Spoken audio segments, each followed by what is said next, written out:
महत्त्वाची बातमी समोर येते। घड्याळ चिन्ह आणि पक्ष प्रकरणाची सुनावणी जी आहे ती आता संपलेली आहे। शरद पवारांचा फोटो वापरू नका असं सुप्रीम कोर्टाने म्हटलंय। इलेक्ट्रॉनिक परिपत्रक काढा असं देखील सुप्रीम कोर्टाने जाहीर केलेलं आहे। स्वतंत्र पक्ष म्हणून निवडणूक लढवा असं देखील नमूद करण्यात आलेलं आहे। तर आताची मोठी बातमी आपण बघतोय। एक इलेक्ट्रॉनिक परिपत्रक काढा असंही सुप्रीम कोर्ट म्हणालंय। तर शरद पवारांचे फोटो व्हिडिओ वापरू नका असे देखील सुप्रीम कोर्टाने आदेश दिलेले आहेत। स्वतंत्र पक्ष म्हणून निवडणूक लढा असे देखील निर्देश सुप्रीम कोर्टाने दिलेत। तर आपले प्रतिनिधी प्रमोद जगताप आपल्याशी जोडले गेलेत। प्रमोद, काय अधिकची माहिती आहे?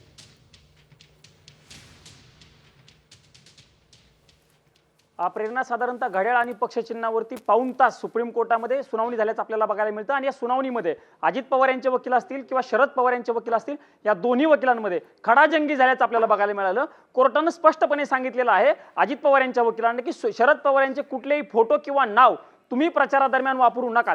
कोर्टानं असंही सांगितलं आहे की तुम्ही आमच्या सूचनेनुसार वर्तमानपत्रांमध्ये जाहिराती दिलेल्या होत्या, मात्र इलेक्ट्रॉनिक ठिकाणी म्हणजे ज्या ठिकाणी तुम्ही सोशल मीडियावरती प्रचार करता त्या ठिकाणी हे प्रकरण न्यायप्रविष्ट आहे अशा पद्धतीच्या जाहिराती द्या आणि ज्या जाहिरातीखाली हा मजकूर लिहिलाच पाहिजे अशा पद्धतीच्या सक्त सूचना अजित पवार यांच्या वकिलांना शरद पवार सुप्रीम कोर्टाने दिल्याचं आपल्याला बघायला मिळालं। दुसरीकडे जर बघायला गेलं प्रेरणा, तर सुप्रीम कोर्टाने स्पष्टपणे म्हटलं की तुम्ही आता वेगवेगळे पक्ष झालेले आहात, तुमच्या विचारधारा वेगळ्या आहात, तुम्ही स्वतंत्र निवडणुका लढवत आहात।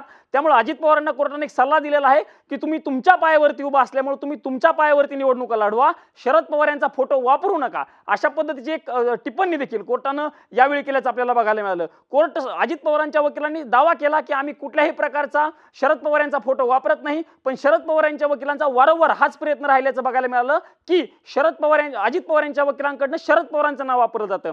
अमोल मिटकरी जे राष्ट्रवादी काँग्रेस अजित पवार यांच्या पक्षाचे आमदार आहेत, त्यांच्या एका ट्विटचा दाखला देखील आजच्या सुनावणीवेळी प्रेरणा दिला गेला।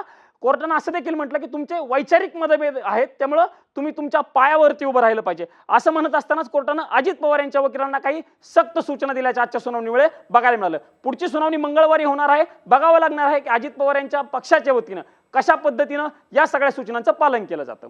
प्रेरणा, नक्कीच धन्यवाद प्रमोद तुम्ही दिलेल्या माहितीसाठी। तर आपण बघतोय शरद पवारांचा फोटो वापरू नका असे निर्देश सुप्रीम कोर्टाकडून देण्यात आलेले आहेत।